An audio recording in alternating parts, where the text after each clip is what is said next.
Hi guys, and welcome to this episode of DIY Hair School. My name is Jillian. I'm a professional hairstylist and I'm here to teach you how to do your own hair at home.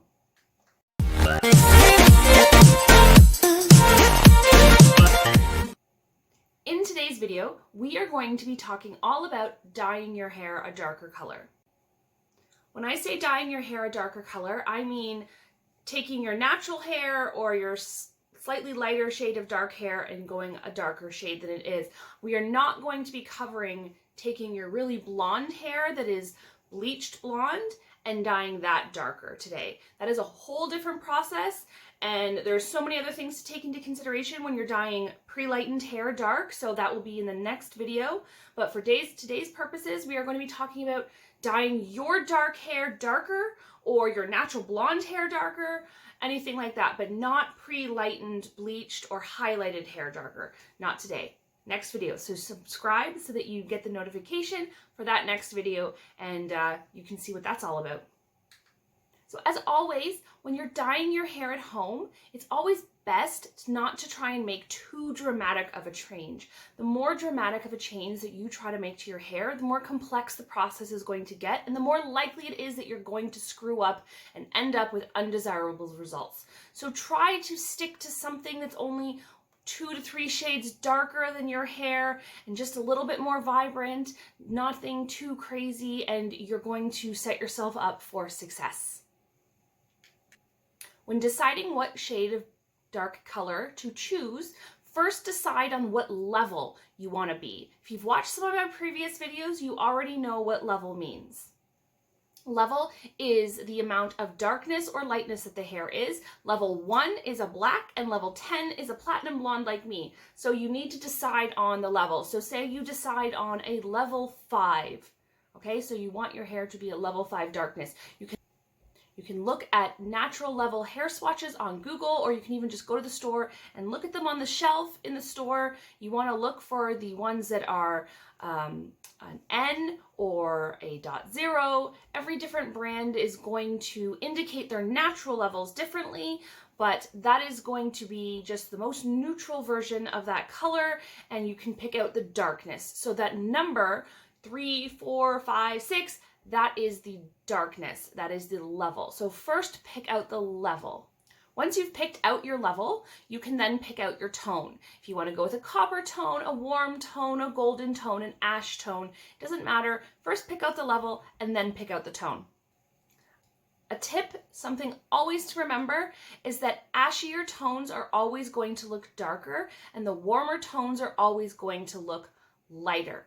For example, if you pick a level 5, if you look at a level 5 ash color, it is going to look darker than a level 5 copper or a level 5 red. They are both the same darkness, but the intense warmth of the red or the copper shade is going to make it look a lot lighter than the ash shade. So take that into consideration when you're picking your level. If you're going to go with an ash, and you don't want to be too dark, maybe do a level 6 ash instead of a level 5.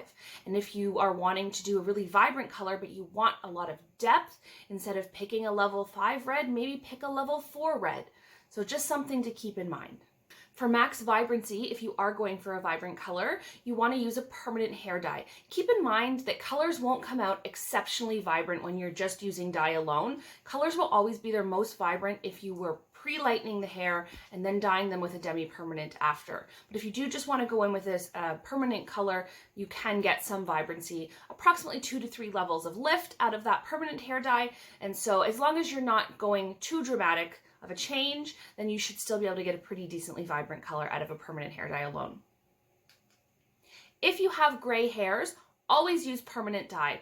I prefer with the gray hairs a 20 volume because it just gives it that power to really fully penetrate those gray hairs and give max lasting coverage. If you use a demi-permanent hair dye on gray hairs, they will look covered in the beginning, but they will fade off of those gray hairs quickly and give more of a blended look. So if you want 100% gray coverage, definitely go for the permanent hair dye with 20 volume developer. Quick tip about gray hair. If you have more than 50% gray hair, you need to make sure that at least 50% of your formula is a neutral. This means if you are wanting to dye your hair a level 5 red. You need to make sure that you mix equal parts level 5 red and equal parts level 5 neutral. Otherwise, the color is going to come out washed out and very translucent and just not have the depth because of your gray hairs. When you have gray hair, you need half of your formula to be a neutral shade. So you'd have to mix the two different colors together.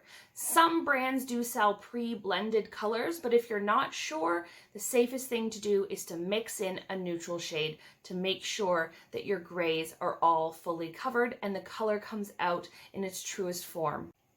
Second gray tip is when you are dealing with 50% gray or more to always level down. The color will look lighter on gray hair than it will on normal hair. So if you are going for a level 5 color and you have more than 50% gray hairs in your natural hair, then it is best to go all the way down and use a level 4 because a level 4 will end up looking like a level 5 on your gray hairs.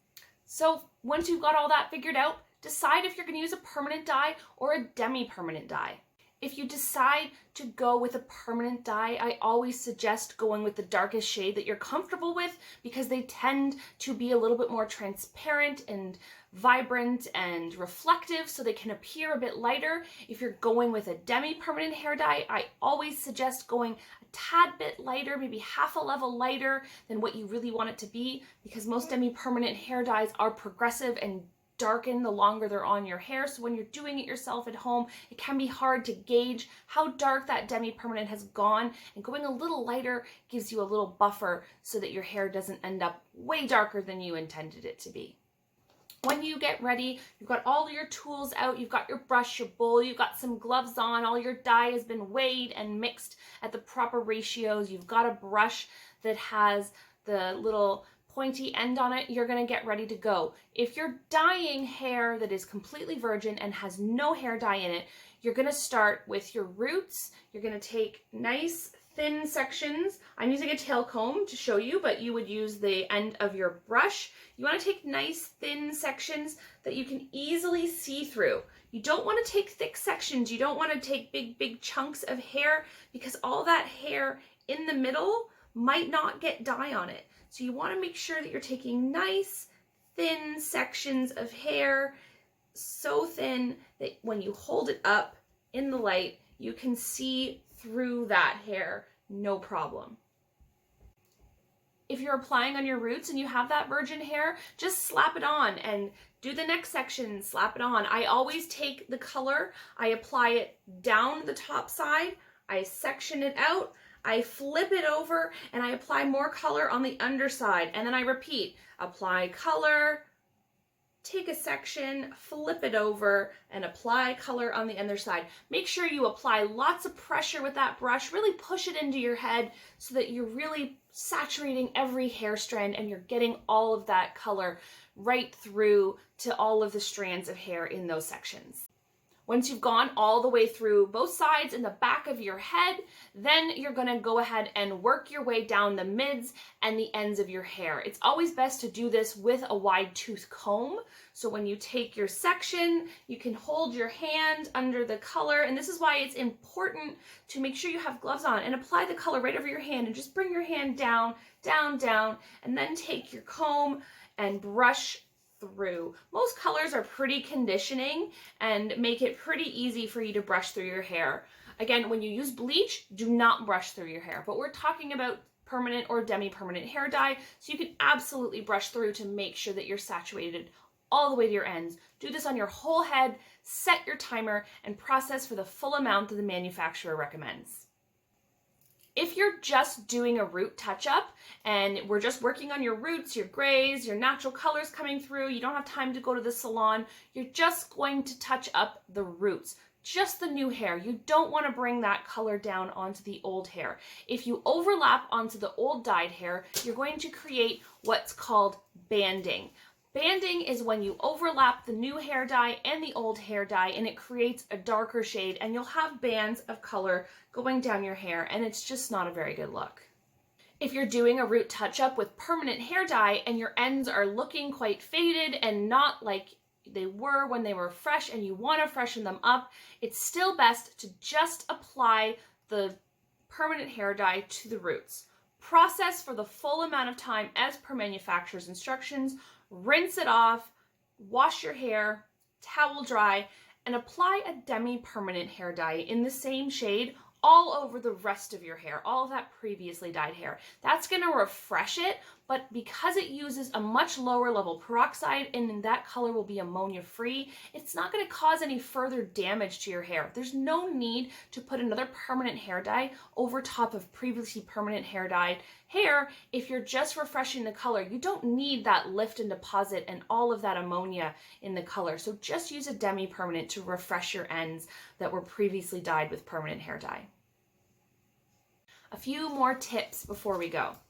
It's always best to do a test strand. You can just take one little strand of your hair from underneath and just dye that piece with the formula that you plan on using. That way you're going to know exactly what's going to happen when you dye your hair and there will be no surprises.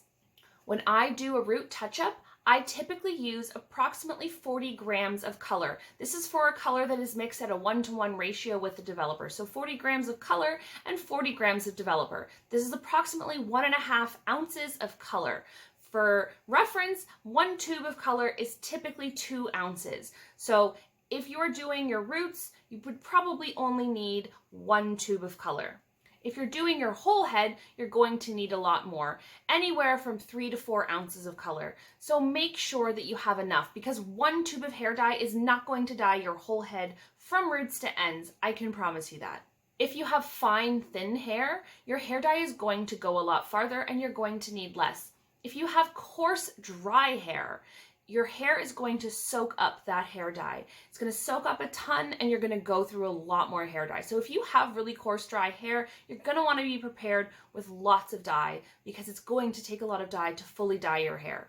To prevent stains on your face and your ears and your neck, you can apply some Vaseline or Aquaphor. Anything like that will create a barrier between your skin and the hair dye. Also, just try not to be sloppy. There's really no reason to get it all over you.